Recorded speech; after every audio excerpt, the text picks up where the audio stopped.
Hello! The ultimate purpose of this screencast is to take notes on the North American fur trade. But before we start, I want to say three things.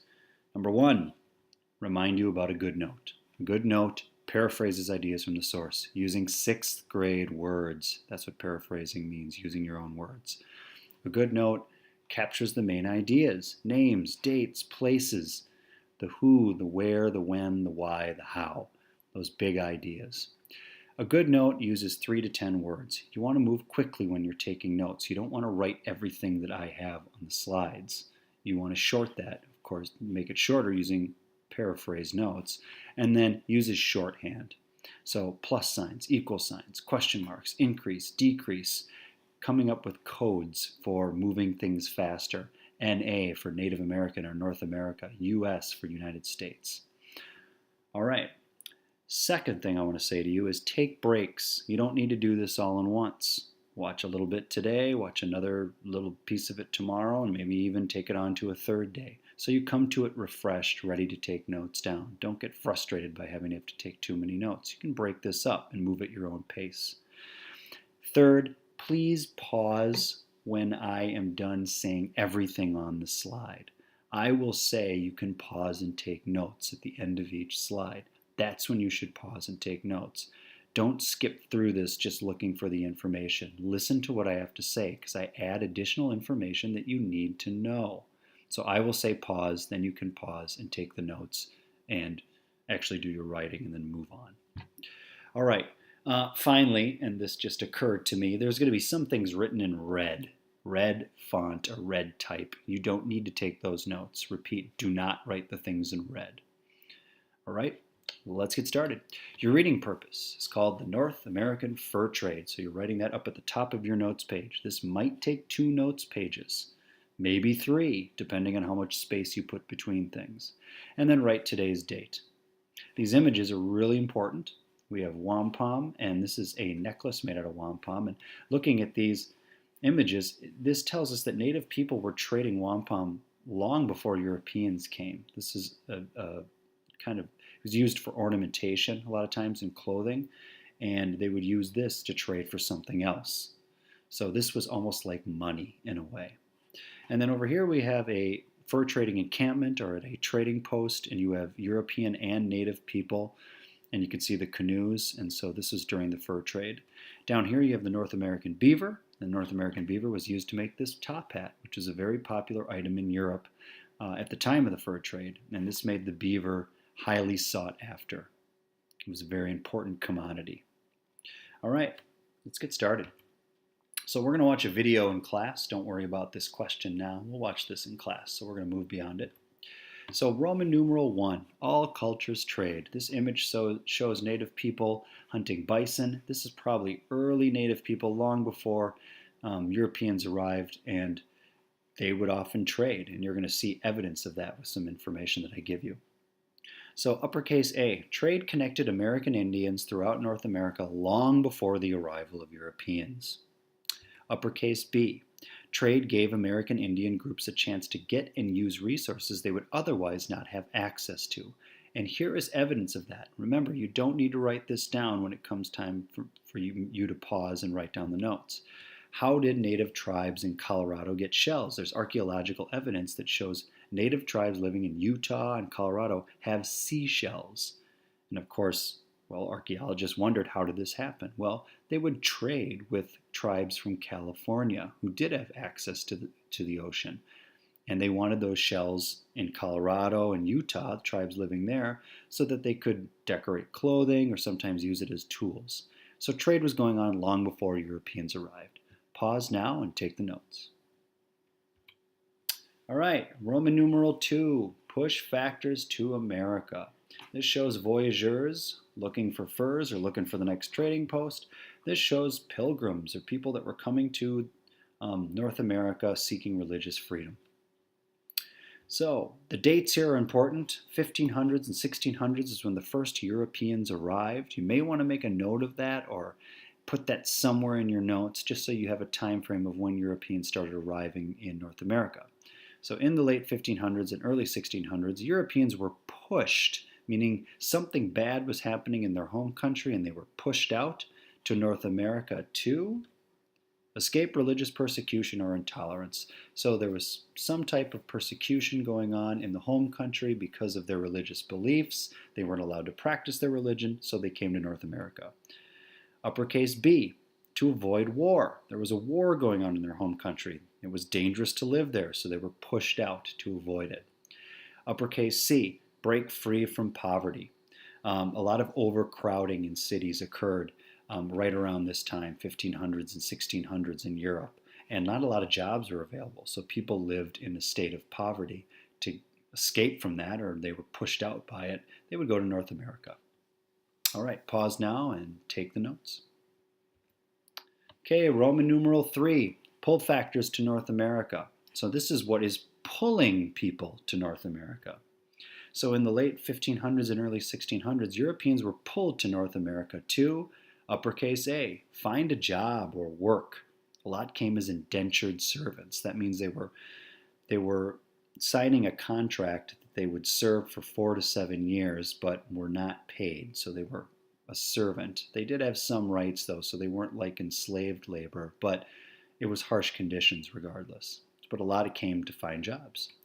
B, seek adventure in an unfamiliar land. A lot of people that came to North America were bored in their home country and were seeking adventure. C, practice religion freely. So just like our friends here, they could go to North America and set up colonies or places where they could practice their religion without interference. Uppercase D, chase rumors of wealth and riches. So rumors up and down the North and South American coast existed that gold was there and other riches. And so seeking out that access to those riches was a reason that pulled people to the North America and South America and the Caribbean and Mexico and Central America, etc. Uppercase E. In the late 1500s, early 1600s, Europeans were pulled to North America to claim land for their European countries. France, England, and Spain were in big-time war and big-time competition to expand their empires. Often they would go to war over this, and they wanted to expand their empires by claiming land that they didn't think was claimed already. Of course, we know that native people had lived in these lands for thousands of years, but the Europeans were ignorant to that, or in a lot of cases maybe didn't care. And uppercase F, Europeans were pulled to North America to find new sources of natural resources: lumber, land for crops, furs, fisheries, whaling. These industries would maybe exist in the new places they were seeking or looking for. All right, pause now and take these notes. Okay, Roman numeral number 4, two worlds meet. And here is outside a trading post. We have native people and Europeans. So, two worlds met during the North American fur trade. American Indians traded for goods they otherwise did not have access to, and a lot of these goods were iron and steel. Europeans, and others who used money or currency, traded for profit. So Europeans were looking to make money off of what they were trading for. A little bit different, right? American Indians looking for the supplies themselves. Europeans maybe traded for supplies, but then would want to sell that off for profit, like the beaver we'll see, or beaver pelts. And just to define profit, and you can paraphrase this, of course, is profit, the money gained from the sale of a good or service after all the costs needed to make the sale are subtracted from the amount received. So let's say it cost $5 to make something. You would then sell it for $10, and you would make a $5 profit on what you just sold. And so this notion of profit is important because it's something Europeans brought to North America. American Indians didn't think along the lines of making a profit. It just didn't work in their world, so they didn't think about it. Europeans did. This would impact how they would trade. Okay. Notice also this is a lowercase a and it should be indented a finger length in. Pause now, take your notes. Roman numeral 5. Why did Europeans trade with native people? Here is a trading post, or a replica of one. The French.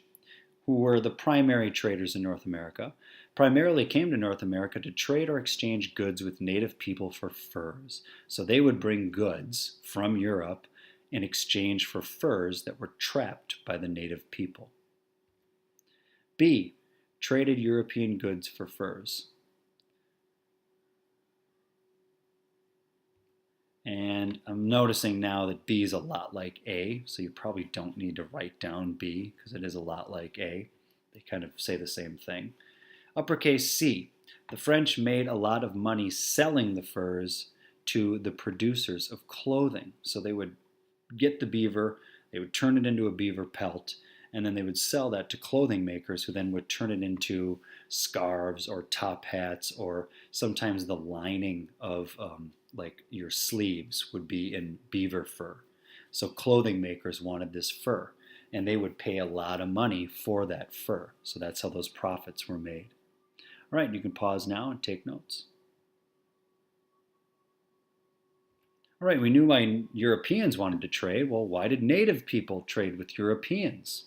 So here's native people at a trading post right here, and this is the European trader behind the desk here, and behind him are goods that the native people would trade for. So they would literally walk up with pelts that they had trapped and exchange those pelts for goods that the Europeans had.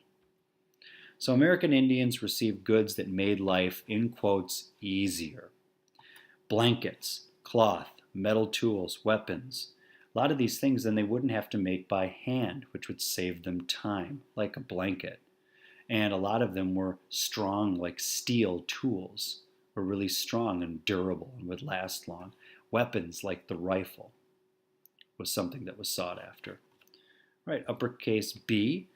These goods often replaced traditional methods for living and taking care of themselves. So instead of the bow and arrow, you would use a rifle.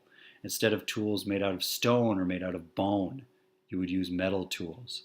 Instead of teaching children or young girls how to make blankets, they would then just trade for the blanket. So some skills were being lost and lifeways were changing. Oh, sorry. Pause now and take notes on this slide.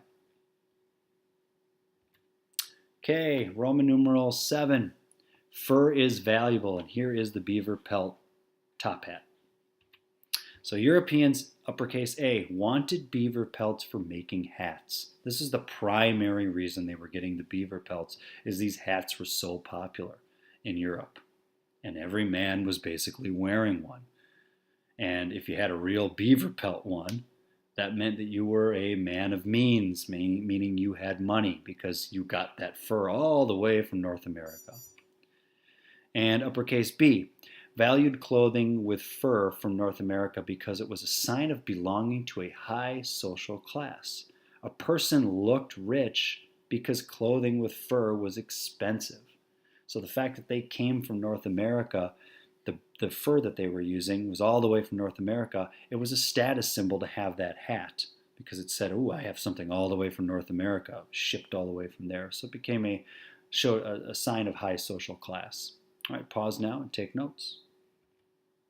Oh, sorry, one more note. Needed a way to pay for colonies in North America. So oftentimes trading these goods and getting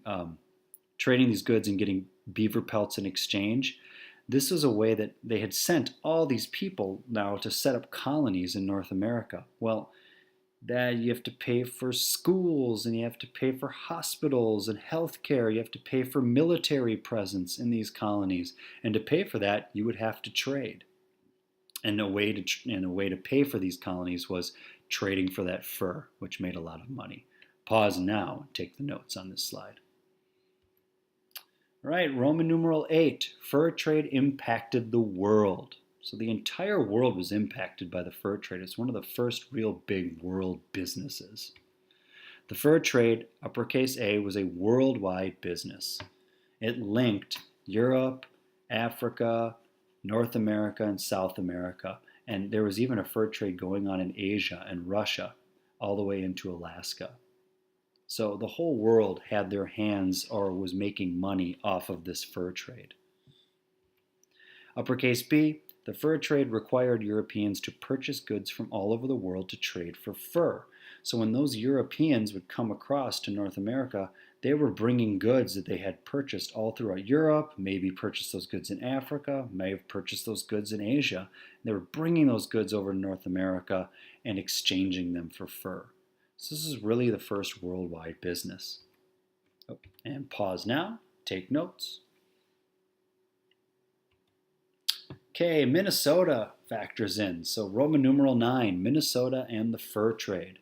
This is just one note. It says the Dakota and Ojibwe traded with the French from early 1700s to 1754. And like we said before, the Ojibwe in the 1679 treaty introduced the fur that was being trapped by the Dakota to the French. And you can see these are different forts, trading areas along or in Minnesota. Green is a French fur post or trading center is the green dots. The British fur post or trade center is in red. And then an American fur post trade center, that's of course after the American Revolution, is in the diamonds. So Minnesota had a lot of fur trade. And if you notice, most of it's up in northern Minnesota in the woods, but there is some in the southern Minnesota along the Mississippi and Minnesota rivers. Pause now, take a note. Right, Roman numeral 10, Native American and Europeans blend. So this is where you start having blended families. So the whole idea that this is one of those moments in history where you have two cultures that were very foreign to one another, hadn't been exposed to one another for thousands of years, are now beginning to intermarry and blend and exchange ways of life. And during the fur trade, you had something that was mutual. It was working for both groups. Both groups were getting something that they wanted. And that also included an exchange of culture. So, European traders, uppercase A, used American Indian gift-giving and kinship traditions, especially the French would use these American Indian ways of giving gifts to strengthen kinship ties. B, give gifts to strengthen relationships. So they began to catch on, these European traders, that if I give a gift in honor of so and such, I'm strengthening a bond between three of us. So this shows the Europeans taking on a Native American gift-giving or kinship practice. And then C, European traders often married native women, and this would of course create kinship ties, but it would also strengthen relationships. And the first governor of Minnesota, Henry Sibley, did just that. He married a Dakota woman, and that was to strengthen trading ties. All right, pause now, take notes. Okay, this next slide here you don't need to take notes on, just listen to me say it. The British become primary traders, so the French leave the story. So there's something called the French and Indian War. Around the world it was called the 7 Years' War. But because the British won, they fought against the French, and they fought against Native Americans, so the British called it the French and Indian War. So it was fought between France and Great Britain. Both France and Britain had native allies, so they both had native people fighting alongside them. It was fought from 1754 to 1763, and it was won by Great Britain. And this forced native people living throughout North America to only trade with Great Britain, so France was removed from the equation. So that's in 1763.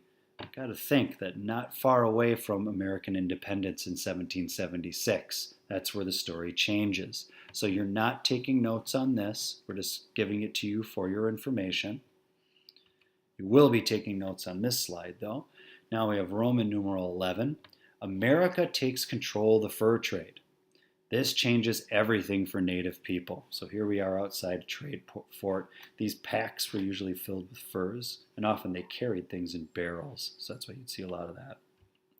So uppercase A, after the War of 1812, only U.S. citizens were allowed to trade in North America.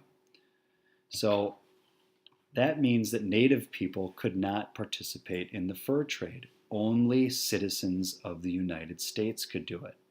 Well, that means for a couple hundred years, native people were dependent on the goods that were gathered from the fur trade, and now they could no longer exchange for those goods. They couldn't take part in it. And Native Americans were no longer allowed to trade furs for goods. So if you became dependent on rifles and on blankets and on food supplies, etc., you no longer could trade fur for those. That can be devastating. Letter C. The job done by Native people was now done by American fur trappers. So after the War of 1812, there was this desire in the country, in a young country, to have kind of its own business and stand on its own 2 feet, and they no longer wanted to have a business relationship with Native people. Rather, they just wanted to have American fur trappers. This was quite devastating to Native people, as I said before, because now they're no longer having access to those European goods they became dependent on. Pause now, take notes. Oh, sorry. Well, pause now and take notes. We don't need to answer that question. All right, Roman numeral 12, fur trade ends. So the fur trade ended because A, fur fell out of fashion in Europe. So no longer was clothing being made out of beaver pelts. It just wasn't fashionable anymore. B, animal populations most valued for furs were destroyed by overhunting. And you can see the beaver. Here's the beaver population in 1821. It falls down to almost very small, under 10,000 by 1840, but then has steadily climbed up since. So population of beaver, because of overhunting, there just weren't many available beaver out anymore. And this also means it changed hunting practices for Native people. Whereas Native people used to only hunt what they needed, now they were hunting beaver for profit and hunting it to get goods. So they were changing their way of life and how they traditionally hunted for thousands of years to suit the fur trade. Okay, and pause now and take notes. All right, Roman numeral 13, impacts of the fur trade. There are 4 big impacts. Uppercase A. Native Americans dependent on European goods. So Native Americans, because of the fur trade, became dependent on European goods like food, supplies, and weapons. They weren't using their traditional methods of making those things a lot of times by hand. B. Without furs, Native Americans must exchange land for the supplies they are now dependent on. So after the War of 1812, Native people can't participate in the fur trade. The only currency they have, the only thing they have now that they can exchange for those supplies they are dependent on, is the land that they possess. So that's what leads to it's going to lead to the treaties that we'll eventually see happening in the 1800s, where Native people now only can trade land for the supplies they need. And C, trading with Europeans encouraged Native people to abandon traditional methods of living.